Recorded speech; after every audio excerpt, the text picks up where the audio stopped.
Hello, thank you for taking time to watch this short video. My name is Steve Power and I will be covering a high-level overview of workplace pensions reform, commonly known as auto enrolment. Over 15 minutes or so, I'll be answering some of the many questions you no doubt have to do with this topic. Thanks, Steve. Well, my first question is, what is auto enrolment? There are new duties on employers to help more people save for their retirement. All employers will need to act to comply with the law. From October 2012, changes to the pensions law will start to affect employers. The changes mean that employers will have to enrol their workers into a pension scheme and pay into that pension scheme. And even if you already offer pension scheme arrangements for your workers, you will still have some new obligations to meet. So, why are the pension regulators doing this? Auto enrolment is aiming to encourage greater private pension saving, particularly amongst those on low or moderate incomes. People are living longer and they will want to enjoy a comfortable retirement, but many people are not saving for their retirement, and many who are saving aren't saving enough. It's estimated that over 50% of adults have no private pension savings at all. The aim is to help more people have another income on top of the state pension when they retire. The state pension is a foundation for your retirement. If you want to have more, you need to save during your working life. Otherwise, you may reach retirement facing a significant shortfall in your standard of living. The basic state pension in 2012-13 is only £107.45 a week for a single person. Is that enough to live comfortably on? The government is getting employers to enrol their workers automatically into a pension at work, so it is easier for people to start saving. It is estimated that 8 million workers will be auto-enrolled into these pension schemes. You can opt out if you want to, but if you stay in, you will have your own pension, which you get when you retire. So, when is this coming in, and for who? In fact, how will this be implemented? Basically, there are 7 steps to prepare for auto-enrolment. The first step is know your staging date. Secondly, assess your workforce. Third, review your pension arrangements. Fourth, communicate the changes to all of your workers. Fifth, automatically enrol your eligible job holders. Sixth, register with the pensions regulator and keep records. And finally, contribute to your workers' pensions. Okay, so Steve, tell me, what do you mean by knowing the staging date? The date when the new law is switched on for employers is known as the staging date. The staging date for employers varies according to the number of employees they employ. The earliest staging date is the 1st of October 2012 for the largest of employers, i.e. 120,000 or more workers. Other employers will then gradually be brought on board from the largest to the smallest until approximately 2017, by which time all employers will be operating under the new legislation. So here are the staging dates as seen on the Pensions Regulators website. As we can clearly see here on the first table, the 1st of October 2012 is for employers that employ more than 120,000 workers. And in November, it's for those that employ between 50,000 and 120,000 employees. And January 2013, it's between 30 and 50,000. And so on until we get to February 2014, where it's between 250 and 350 employees. For those employers with between 50 and 250 employees, there is another table. And as we can see here, the 1st of April 2014 is for those employers that employ between 160 and 250 people. And so on until we get to April 2015, where it's those that employ between 50 and 53 people. And for those with less than 50 employees, the staging date will be between June 2015 and April 2017, with some exceptions as listed in these tables. To check your own staging date, we recommend you go to these pages on the Pensions Regulators website. What do you mean by assessing your workforce? You need to assess the category a worker falls into in order to determine the duties that need to be applied to that employee. So how can they be categorised?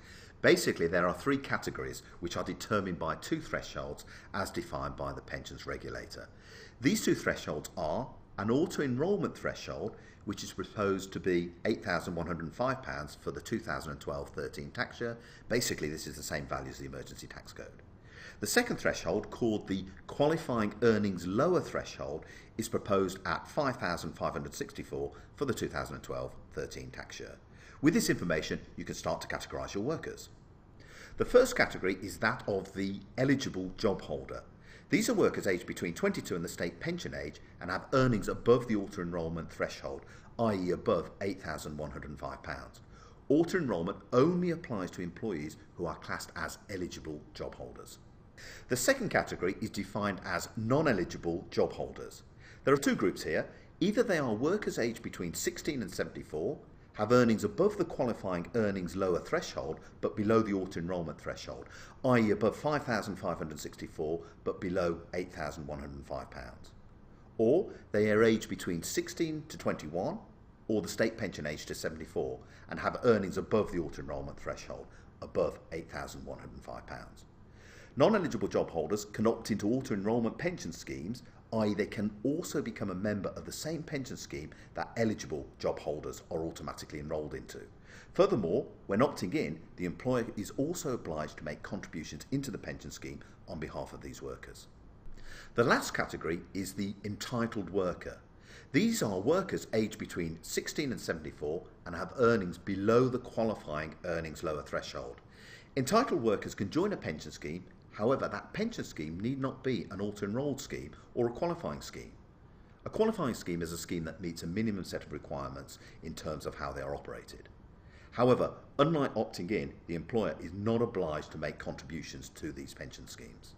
So, whilst opting in and joining may sound the same thing, they're actually quite different, with different duties on the employer. So what do we need to do in order to review our pension arrangements? Well, the first thing you need to do is, if you don't have a current scheme, you need to select a qualifying pension scheme to use for auto-enrolment. A qualifying pension scheme must meet three sets of criteria. The first is the automatic enrolment criteria, which includes elements such as the job holder not having to provide any information or even complete an application form to become or remain a member, and have no barriers on joining the scheme, such as age limits, etc.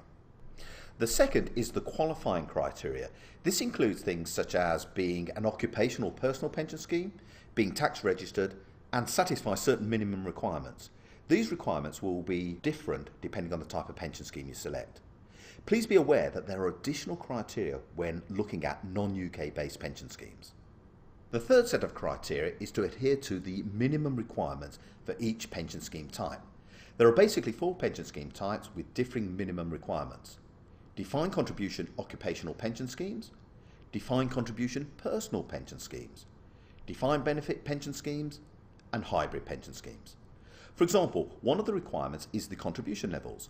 Depending on which scheme you choose will determine what the contribution levels are going to be, but basically they will be between a minimum contribution of 7 to 9%, with the employer contributing a minimum of between 3 and 4%.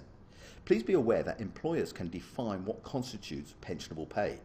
The qualifying earnings is a reference to earnings of between £5,564 to £42,475 for the tax year 2012-13. Let's look at this in more detail. The contributions are to be phased in by 2018 and they then must meet one of 4 contribution criteria. When based on qualifying earnings, the minimum total contribution is 8%, of which the employer contributes 3%. However, you do not have to base it on qualifying earnings, i.e. between £5,564 to £42,475. Instead, you can base it on the first pound of earnings, in which case there can be different contribution levels. This is called certification. The employer can define which pay elements of pay are pensionable and self-certifies that the pension scheme meets the minimum requirements. There are 3 tiers of contribution when using certification on defined contribution schemes. Tier 1, where the contribution is based on less than 85% of pensionable pay. The minimum total contribution is 9%, of which the employer contributes 4%. Tier 2, where the contribution is based on 85% or more of pensionable pay. The minimum total contribution is 8%, of which the employer contributes 3%. Tier 3, where the contribution is based on total earnings. The minimum total contribution is 7%, of which the employer contributes 3%. Remember also, there is employee tax relief on these contributions. But these contribution percentages are not starting at your staging date, it's actually being phased in. When based on qualifying earnings, the first phase of contribution is from your staging date to the 30th of September 2017, where the minimum total contribution is 2%, of which the employer contributes 1%. The second phase of contribution is from the 1st of October 2017 to the 30th of September 2018, where the minimum contribution is 5%, of which the employer contributes 2%. The third phase of contribution is from the 1st of October 2018 onwards, where the minimum total contribution is 8%, of which the employer contributes 3%. When following the certification process, the phases for each tier are shown here. Tier 1, Tier 2, and Tier 3.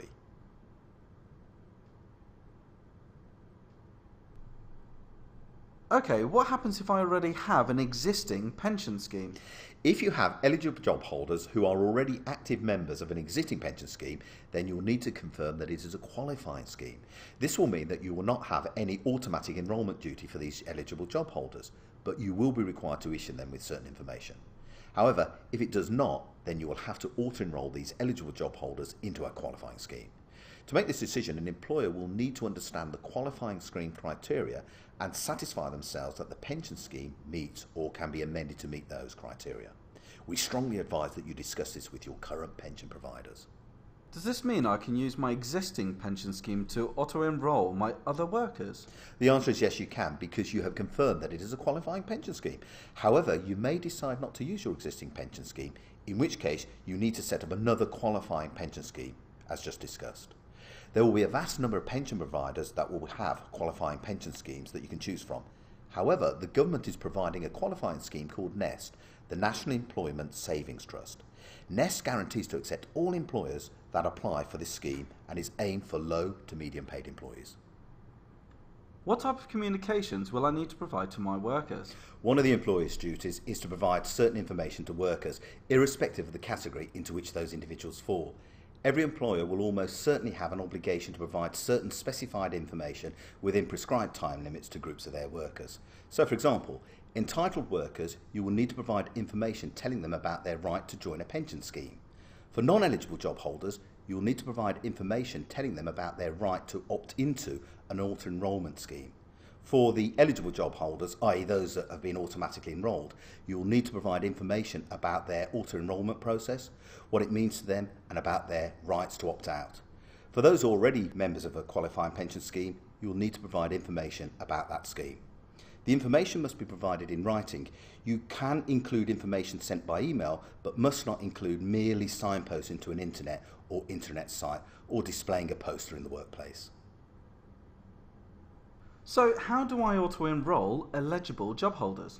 Before the end of what is known the joining window, which is the 1 month period from your staging date, you must give information to the pension scheme provider about eligible job holders, give enrolment information to those eligible job holders, and make arrangements to achieve active membership for eligible job holders effective from the staging date. Auto-enrolment into a qualifying pension scheme is compulsory, but ongoing membership is not. A job holder has the right to opt out of the pension scheme membership, but cannot opt out of the auto-enrolment process. There is a specific timescale within which job holders can opt out of active membership of the pension scheme, known as the opt-out period. Job holders must opt out by giving an opt-out notice to the employer. In most cases, the opt-out notice should be provided to the job holder from the pension scheme provider.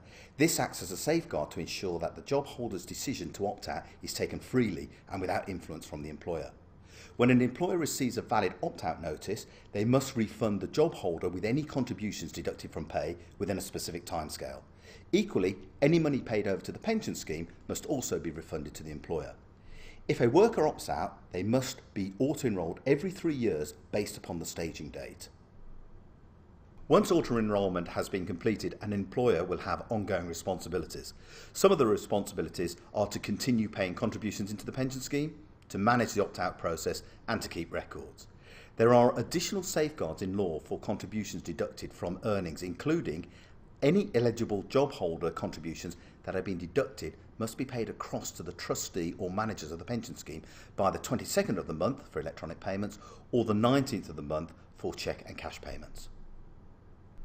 Can we postpone the auto-enrolment process? The answer is yes. Postponement is an additional flexibility for an employer that allows them to choose to postpone automatic enrolment for a period of their choice for up to 3 months. For example, the employer is able to postpone auto-enrolment for their employees, new starters employed after the staging date, or for workers becoming eligible job holders. What do I have to do to register with the pensions regulator? With informants of your staging date, you must provide the regulator with certain information, including details of the employer's business, details of the scheme or schemes you are using to comply with the employer's duties, the number of eligible job holders you have automatically enrolled. You can write, you can call, or you can use the online process which will be available later in 2012. So what safeguards are in place to protect employees? From July 2012, legislation came into force that places specific duties on employers that safeguards workers' rights relating to pensions auto-enrolment. For instance, at the job interview, employers must not screen job applicants on the basis that they will opt out of the pension scheme. Companies must not provide inducements or act prohibitively to stop employees from automatically enrolling into the pension schemes.